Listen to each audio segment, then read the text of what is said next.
மக்களே, நிறைய பேர் பையன் பிறக்கணும்னு ஆசைப்படுவாங்க. நான் ஏன் பொண்ணு பிறக்கணும் அப்படின்னு ஆசைப்பட்டேன்னா இதுக்கு தான்.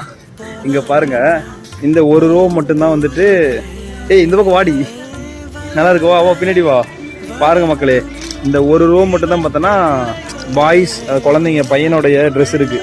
இங்க பாருங்க, இது ஃபுல்லா கேர்ள்ஸ் ட்ரெஸ்ஸு. அதுக்கப்புறம் இங்க பாருங்க,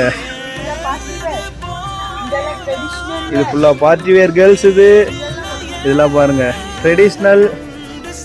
இங்க பாருங்க எவ்வளோ கேர்ள் பாப்பா துணி இருக்கு. என் கையில கூட இருக்கு மக்களே, இருங்க நான் காட்டுறேன். இங்க பாருங்க மக்களே, என் கையில எவ்வளோ ட்ரெஸ் இருக்கு. ஸோ என் பின்னாடி பார்த்தீங்கன்னா எல்லாமே கேர்ள் பாப்பா ட்ரெஸ். ஸோ நிறைய ட்ரெஸ் வந்து குட்டி தங்கத்துக்கு போட்டு அழகு பார்க்கணும். அதாவது பசங்களுக்கு பார்த்தீங்கன்னா அந்த அளவுக்கு ட்ரெஸ் வந்து போட முடியாது. ஏன்னா பேண்ட் ஷர்ட்டு டிஷர்ட் இவ்வளோதான். பெண் குழந்தைகள் அப்படின்னா நிறைய கலெக்ஷன் இருக்கு. அழகழகா பாருங்க, இந்த மாதிரி ட்ரெஸ்லாம் போட்டு அழகு பார்க்கலாம். நிறைய ட்ரெஸ் போட்டு என் குட்டி தங்கத்துக்கு அழகு பார்க்கணும்னு ஆசை. அதனால தான் வந்துட்டு நான் கேர்ள் பாப்பா ஆசைப்பட்டேன். அது மட்டும் கிடையாது, இன்னும் நிறைய ரீசன் இருக்கு. அந்த ரீசன்லாம் இந்த வீடியோலயே சொல்ல முடியாது, அடுத்தடுத்த வீடியோல சொல்றேன். உங்களுக்கு கேர்ள் பாப்பா ஏன் பிடிக்கும் அப்படின்னு சொல்றதை நீங்களும் கமெண்ட்ல சொல்லுங்க.